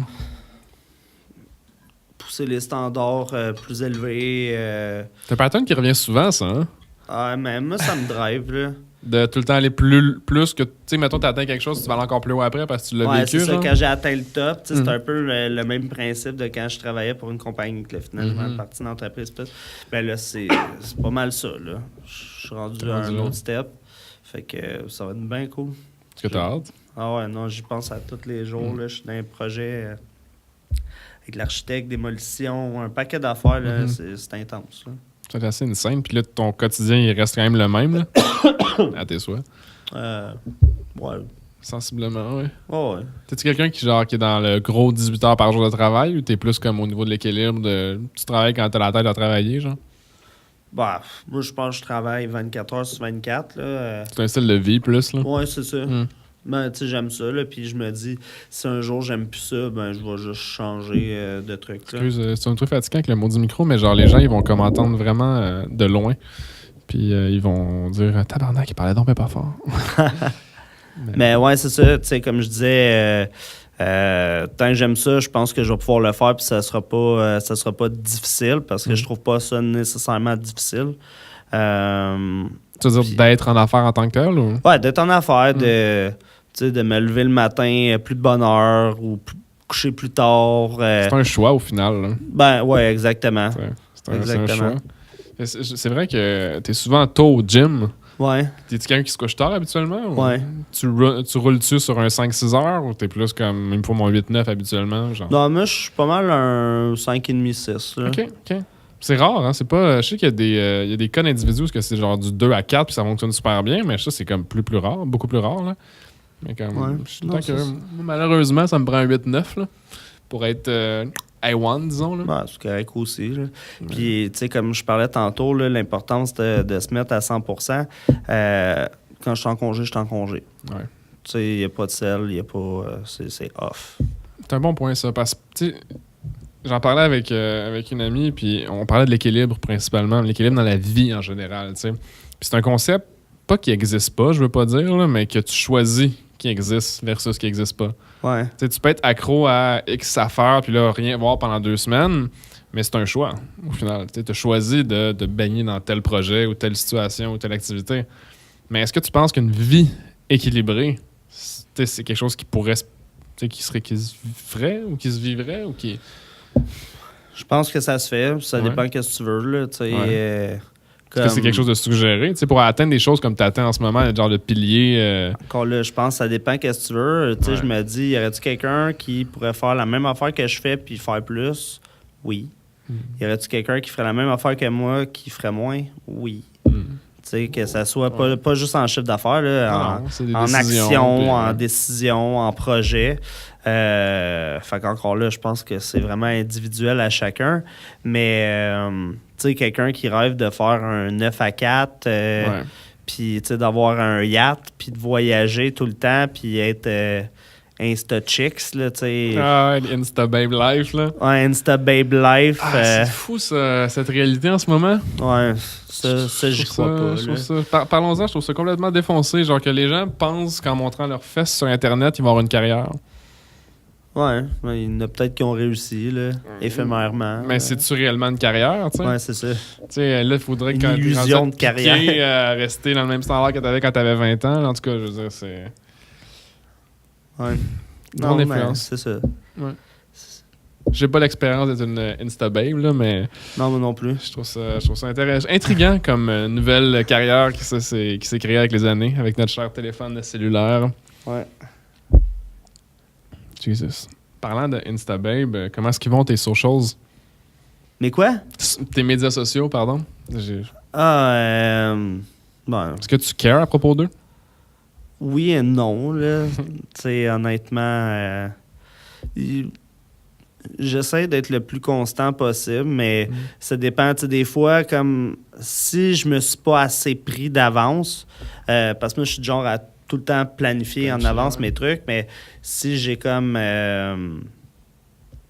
j'ai passé à travers mon avance, des fois, je vais skipper, mettons, une semaine que là, je vais rien poster ou... whatever. Mais si ça arrive, si je poste rien, c'est parce que je suis en train de faire quelque chose qui est, dans ma perception, beaucoup plus important que poster. La solution idéale, ce serait que tout soit toujours planifié d'avance.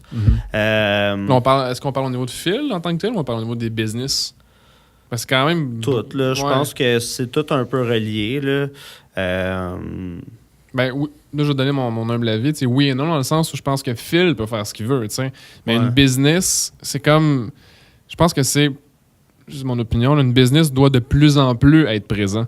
Ça veut, sans nécessairement que ça marche mieux, là, c'est que plus en plus tu es présent, plus en plus tu accordes l'importance à ta communauté, à ta clientèle potentielle. Puis, c'est un levier à utiliser qu'on a vraiment, qui est disponible à notre guise en ce moment. Puis je pensais à ça récemment, j'étais comme, Chris, ça me bouffe beaucoup de temps faire le podcast. Pas la conversation en tant que telle, mais la post-production, la distribution, tout le tralala. J'ai quelqu'un qui m'aide là, on and off là, pour le monter, mais j'étais comme, j'aurais besoin vraiment de quelqu'un full-time là-dessus. 100% sur la post-production. Parce que c'est effectivement, tu sais, c'est beaucoup de temps. Oui, c'est des heures qui s'accumulent, tu sais. Pour la clientèle, un peu... tu sais, moi, je te dirais que 100% des clients qui viennent chez nous, tu sais, je connais leur dossier pratiquement par cœur. Je vais les croiser... c'est comme si je les voyais à tous les jours. Puis j'ai pas l'impression nécessairement que les réseaux sociaux, c'est ça qui fait ce que c'est la business, mais je trouve que c'est un outil à utiliser pour aller reach des nouvelles personnes, pour grossir l'entreprise. Puis c'est sûr que si la communauté en plus est active avec toi qui est actif, ben ça c'est un plus. Ouais, je pense que c'est une combinaison de juste à tes souhaits d'être constant, comme tu as mentionné, puis de voir les résultats assez rapidement. Parce que, tu sais, quand je dis résultats, c'est parce que je veux pas, quand on consulte avec des clients, on donne des stratégies à appliquer. Je parle de nous, ce qu'on fait à la business, puis ça dépend de à quel point le client va le faire rendu là, tu sais. Ouais. Puis j'en ai vu récemment là, des clients que tu donnes un plan d'action qui veulent le faire, puis après ça, ils le font pas. Donc là, t'es comme, qu'est-ce que j'ai fait de tout croche dans le processus pour que ça se donne pas? Non, mais il faut que le client le fasse, il est responsable aussi de sa propre réussite. C'est ça. Fait que là, tu regardes, c'est-tu moi qui ai mal expliqué, c'est-tu le client qui avait juste comme pas vraiment envie de le double down là-dessus, tu sais. Mais il y a souvent plein de petites choses que tu peux tweaker pour optimiser la possibilité de réussir, dans le fond. Tu sais, comme je mentionnais, la post-production, mais genre, c'est un gros chunk de la job qui est tough à faire pour quelqu'un qui n'a pas d'expérience. On peut avoir des conversations de même à tous les jours. On s'assoit, on prend un café, on jase, c'est pas compliqué, ça. Mais là, c'est de choisir la caméra, de mettre l'angle dessus, choisir le f-stop, la lumière, l'éditer, faire le storage, le transfert de fichiers, préprogrammer sur tes 12 plateformes de sites web différentes. C'est ça, c'est souvent là où ça break, je te dirais, là, ce que je me rends compte. Là, ceux qui n'ont pas d'aide, mettons, je sais que tu as un peu d'aide avec la création du contenu de la post-prod, là, mais ceux qui n'ont pas d'aide, là, c'est comme un bottleneck. Là. Ouais. Comme le output, il sort pas élevé. Là, c'est dommage parce que c'est tellement facile au final, créer, quote-unquote, du contenu. Là. Je veux dire, on jase, on va sortir des points. Mettons, là, situation optimale, OK? On jase en ce moment. On a parlé de plein d'affaires ultra variées. On va prendre le podcast, on va le couper en petits morceaux. Ça va faire mon contenu pour à peu près 2 mois. Ouais. Aussi simple que ça. Bon, ça, c'est bon. Moi, c'est une bonne stratégie, ça, by the way. Essayez ça. Rentabiliser. Là. Oui. Ben, c'est passé. Effectivement, tu sais, une pièce de contenu. Gary Vee en parle tout le temps. C'est d'avoir un pilier, puis tu le déconstruis en micro-contenu avec des médiums différents. Autant l'écrit qu'à l'audio, qu'au meme style là, sur Instagram, que des vidéos sur YouTube, que entre 2 sujets, tu as parlé de ça dans un de tes posts cette semaine, là, tu fais un live, puis tu réponds aux gens qui étaient curieux, puis qui ont posé plein de questions. Tu sais, c'est comme, au final, là, ça devrait pas être compliqué de créer du contenu. Ce qui devrait être le challenge, si tu veux, là, c'est l'infrastructure autour de la création du contenu. Tu sais. Ouais. Je pense que mon cheval de bataille va beaucoup être plus là-dessus dans les 6 prochains mois, là, parce que l'aspect de dire aux gens comment faire puis quoi faire, j'ai nail down cette situation-là. Mais l'autre étape, c'est faut que tu le fasses. Ouais. Genre, je vais tout faire pour que tu le fasses parce que je sais que ça marche pour les clients. T'sais. Quand je dis que je sais que ça marche, je te mentionnais un bon point tantôt. C'est pas mon podcast qui va me rentrer un nouveau client demain matin, mais c'est ça qui va commencer à me faire connaître dans des cercles différents. C'est ça. Puis c'est un petit peu juste ça l'objectif parce qu'à un moment donné, t'es comme ah, attends, mais je sais que ce gars-là fait ça. Je sais pas, je l'ai entendu où. Puis là, il a vu ma pub sur Facebook, là, il avait écouté à un moment donné. Puis il sait pas, il m'a entendu où. Puis là, OK, ben oui, il parle de branding, là, puis de médias sociaux, puis de stratégie, puis de whatever. Puis là, il réfère à quelqu'un que lui avait besoin de ça. À ce moment-là, tu sais, je crois beaucoup au timing en business aussi, là. Ouais. Beaucoup de bons moments. Ce qui est nice, c'est que tu peux les créer, les bons moments. Comment? Faut que tu décides. Ouais, c'est ça, hein? C'est toute une question genre de mindset et de perception. Je suis en train de lire le livre The Obstacle is the Way là, de Ryan Holiday. Ok, cool, j'ai pas lu. Je sais pas si tu as déjà entendu, c'est un petit livre, là, il est à peu près comme ça d'épais, genre un rectangle ou carré, whatever. Je pense sensiblement rectangle. Là. Puis c'est des idées, si je me trompe pas, stoïques, sorta, que lui a interprété à notre sauce d'aujourd'hui, de genre. Il fait beaucoup d'exemples à l'ère grecque, puis ces affaires-là, ben, l'ère où la Grèce antique, puis tout ça, versus aujourd'hui, c'est une situation réelle, monde réel. Puis c'est quoi les métaphores qui sont semblables, mettons? Métaphore ou anaphore, je sais pas si... Tu sais, qui met sur un piédestal les deux mêmes, puis il compare les deux, là. Mais c'est vraiment intéressant parce que là, je suis vraiment dans la partie perception. La perception, c'est juste... C'est 1% de l'équation qui vient juste changer la balance, qui vient faire en sorte que si tu mets, mettons, j'ai un exemple concret, là, si tu mets le mot fun, difficile, puis je sais pas moi, traverser, je dis n'importe quoi, là, mais si tu rajoutes le mot I, le mot je devant, tu as juste rajouté un terme, puis tu sais, je trouve ça difficile, j'ai du plaisir, ou je traverse. C'est vraiment weird comme exemple, mais il mentionne sensiblement de cette manière dans le livre. Mais ça vient de changer au complet la donne de la situation. Si c'est quelque chose qui est vraiment juste difficile, c'est facile. Tu fais juste trouver le skills puis tu le règles. Mais si tu trouves ça difficile, Là, c'est complètement émotionnel, tu sais, ça devient irrationnel totalement, puis là, c'est impossible de surmonter la seule petite chose que tu as mis devant, qui est la perception, tu sais. Ouais, ben, la perception, ça compte pour beaucoup, là. Tu sais, les formulations positives, tout ça, tu sais, ma blonde qui est enseignante, il leur dit souvent là, de travailler ça. Puis ça, c'est de quoi qu'on fait dans les cours, dans le coaching avec l'académie. Mais, tu sais, mettons, quand il y a un kid qui court, tu dis pas cours pas, tu dis marche. Là, ça va juste mettre ton attention sur ce que tu veux qu'il se passe réellement.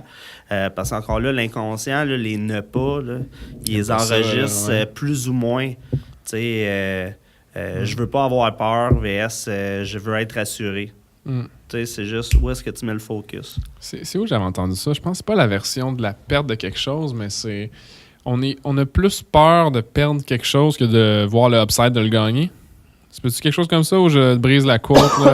Je sais pas. Mais c'est comme l'être humain, c'est une généralisation, là, que serait plus porté à garder ce qu'il y a par peur de le perdre versus voir le potentiel de ce qu'il pourrait gagner.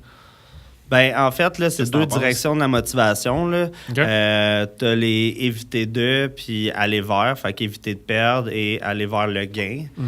C'est deux sides de où est-ce que tu vas... C'est la direction de la motivation, dans le fond, OK? Puis c'est un peu comme je parlais tantôt, quelqu'un qui est diabétique, qui va venir s'entraîner, puis parce qu'il veut pas être malade, il est éviter d'être malade, puis quelqu'un qui veut des abdos, il est aller vers les abdos.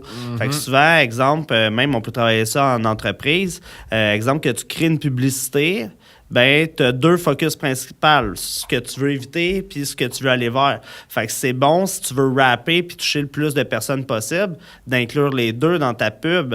Tu sais, je sais pas, moi, qu'est-ce qui pourrait être dit rapidement? Une pub, par exemple? Ou... Ouais. Ben, voici ce que tu pourrais gagner, mettons, en évitant de perdre telle affaire, genre? Genre. Parce que ça, c'est beaucoup du copywriting. Là, on en parle beaucoup en médias payants parce que, tu sais, quand tu fais des pubs payantes sur les internets, il faut que tu captes rapidement l'émotion, genre, tu sais, que tu choques borderline là, l'individu.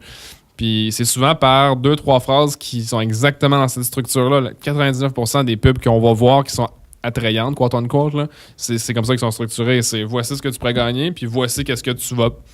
C'est l'inverse de pas perdre, dans le sens où genre, je te donne un rabais. Souvent, ça va être envoyé de cette manière-là. T'sais. Ben, c'est ça. Ben, avec ta direction de la motivation comme ça, ben, tu vas avoir les gens, exemple, qui vont vouloir ne pas perdre. Puis tu vas avoir les gens qui vont vouloir aller gagner ça. Fait qu'en mettant les deux, ben, c'est winner. Est-ce que vous en faites de la... Je dis ça de même. Est-ce que vous faites de la pub payante avec PM ou... Ouais, avec PM, j'en fais quand même pas mal. Là, mais... En ligne, hors ligne, médias traditionnels? Je suis juste curieux, en fait. On en a jamais en parlé. Tu sais, moi, je commandite quand même souvent des événements, justement, à la Chambre de commerce. Souvent des publicités affichées, mettons, dans des salles de pratique sportive. J'ai eu dans des arénas, dans des gymnases de gymnastique. Des trucs en lien avec mon domaine. Dans les journaux, des fois, j'ai des journaux, mettons... le Nord Info, où j'ai des articles une fois de temps en temps. Quoi d'autre qu'on fait sur les médias sociaux, on en met aussi. PM plus ou l'Académie? Surtout PM. Ah ouais? Surtout PM. L'Académie, tu sais, c'est quand même encore récent, puis on est en train de builder encore beaucoup de structures. PM, que ça fait longtemps, j'ai plus de lousse que je peux faire là-dessus. Là. Ouais. That's interesting. J'allais te demander, en fait, en termes de médias sociaux, justement, si ça avait eu un impact par rapport à ta business ou la manière dont tu faisais de la business aujourd'hui. Avec l'essor c'est sûr. Je te dirais que la majorité de ma clientèle avec PM vient des réseaux sociaux. Ah ouais? Majorité? Ouais. C'est quand même big, parce que t'es pas le premier qui me dit ça. Ouais, mais je te dirais, là, facile, 75%. Là. Tabarouette. Ouais, puis là, tu sais, il y a eu des changements dans la dernière année. Ouais. Je l'ai senti sur un pas pire temps. Là, dans le business? Ben oui, ben au niveau, mettons, des nouveaux clients qui avant, j'avais pratiquement rien à faire, puis je reachais là, des affaires de fou. Tu sais, comme personnes atteintes, tu sais, j'ai un post, j'ai comme 120 000 personnes atteintes. Mais aujourd'hui, faire ça, oublie ça. Là, tu sais, si je pogne 10 000, là, je suis comme « Wow! » T'es à combien de mentions j'aime sur Facebook? 17 100 quelques. Là. Quand même, c'est bon. C'est beaucoup de. Mais ça fait longtemps, là, je te dirais, dans la dernière année, si ça a monté de 1000, genre, je pense même pas que ça a monté de 1000 personnes depuis le début de l'année. Là. Non, mais c'est ça qui est. Tu sais, pour ceux qui le savent pas, dans le fond, là, on est à mi-2018. Il y a eu au mois de mai, au mois de juin, il y a eu le Sénat. En fait, Facebook est allé au Sénat américain parce que c'est comme. C'est comme une grosse entreprise qui contrôle la vie de tout le monde, mais qui n'est pas réglementée par le rien. Fait qu'ils s'auto-régulent, whatever. Puis ça a choqué un peu le monde quand ils se sont rendus compte qu'ils vendaient leur information personnelle. Vendaient, c'est un grand terme, là. C'est un gros mot parce qu'ils se l'ont fait voler, sort of. En tout cas, je ne vais pas embarquer dans les détails du Cambridge Analytica, mais genre, vous irez googler ça. Puis ce qui est arrivé, c'est qu'ils ont tiré à plug sur tout, ce qui est Facebook en tant que tel, leur manière pas de vendre leur information à leur advertiser, mais il y a beaucoup de choses qui ont changé à l'intérieur de la plateforme. Puis, tu sais, Facebook, Instagram, WhatsApp, c'est toute la même famille, là, c'est le même papa, là, genre. Puis, beaucoup d'entreprises ont ressenti une espèce de pas un drop, mais une stagnation, si on veut. Genre, ça allait stagner au niveau de leur visibilité, au niveau de leur... il n'y a pas d'autres termes, là, leur reach, littéralement, la portée, les personnes atteintes, tout ça. Puis ce que ça a fait, c'est que je l'entends beaucoup, qu'il y a eu beaucoup de gens qui ont fait « Oh God, est-ce que c'est la fin de cette plateforme-là? » Tu sais. I don't know. Je pense que c'est un outil. J'étais pas prête, là, en tout cas, là, quand ça a changé. Moi, dans ma tête, Facebook, ça allait tout le temps être de top. Là, mais on dirait, là, quand je suis arrivé au mois de janvier, je me suis dit, il me semble que ça a déjà changé pas mal. Puis... Mais c'est-tu qu'est-ce que de mon POV, là, ce que j'ai remarqué qui arrive, c'est que la communauté sur les plateformes X, elle change, puis elle se déplace. Beaucoup de gens qui étaient beaucoup sur Facebook avant sont pas mal beaucoup plus sur Instagram. Puis les gens, ils vieillissent, fait que leurs habitudes de consommation, si tu veux, ils changent aussi. Une image, pas pour rien que l'expression dit une image vaut 1000 mots. Là. Elon Musk, qui en parlait dans le podcast que je te parlais tantôt avec Joe Rogan, c'est qu'il mentionnait que l'humain, il y a un certain problème de output. On a juste 2 mains pour faire tout ce qu'on a comme idée dans notre tête. Mais quand tu prends une photo ou une image, ça peut vouloir dire une infinité de choses. Fait que quand tu vois du contenu, tu peux entendre ou percevoir une infinité de choses, tandis que quand tu lis du texte ou tu écris du texte, t'es limité par ton output, littéralement, genre. Puis en tout cas, il y a une compagnie là, qui est en train ils vont faire une annonce, eux autres, là, qui veulent lancer une affaire qui va expand ton output, là, qui te plug dans le cerveau et tout, le Neuralink, là, une de ces certaines compagnies. Là. J'ai aucune idée, ils voulaient pas aller dans les détails pendant l'interview, mais... Pas extrême. Ouais, mais c'est Alien Life, là, genre, c'est hot, je trouve, c'est curieux. Je recommande à tout le monde là, qui aime les podcasts long format. Ben, j'imagine ceux qui se rendent à ça dans le podcast, ils aiment les conversations long format. Puis ce podcast-là, là, Jesus, man, si t'as un 2h44 à tuer, là, mets ça à on, puis ça fait peur, mais c'est intéressant. Tu sais, le gars, genre, c'est drôle parce que Joe Rogan, il était comme, toi, dans le fond, là, t'as une compagnie qui veut aller coloniser l'espace, tu veux changer l'industrie des chars, t'as des panneaux solaires, puis tu veux, là, te plugger dans le cerveau humain, genre, t'es-tu comme un alien parmi nous, genre? C'est ça qu'il disait. Pis... Ça, c'est un reptilien. C'est ça, c'est genre une autre même pas une race d'humains, une autre race whatever, là. Ouais. Mais ouais, je trouve ça bien drôle. C'était vraiment intéressant. Phil, good talk. I think it's a wrap. Yeah, man. Est-ce que tu as des questions que tu voudrais poser à l'audience ou simplement leur mentionner où est-ce que tu vis? Pas littéralement. Ce que je dirais, c'est si vous ne connaissez pas et si vous voulez en savoir plus, allez voir PM Fitness. L'Académie du potentiel illimité, que ce soit pour du coaching d'entraînement ou mindset, on est là. Puis vraiment rester à l'affût parce que ça va bouger quand même beaucoup dans les prochaines semaines sur le nouveau centre pour PM Fitness. Déjà une nouvelle semaine, là, tu sais quoi ton deadline que tu t'es mis? 2 mois et demi, puis j'ai un buffer pour m'en à 3 mois. Là. OK. Puis après ça, tout est prêt pour opérer? Ouais. Est-ce que tu vas arrêter les opérations en ce moment ou tu es encore au gym? Ou... Je suis encore où est-ce que je suis présentement pour les prochains mois. Puis après ça, on fait le switch. Là, maximum mois de décembre, tout est fonctionnel. A1 puis tout. Jeez, good talk, man. C'était vraiment agréable. Guys, merci d'avoir écouté. Puis, Yes. Phil, Until the next time. Yes, sir. We're out. Salut.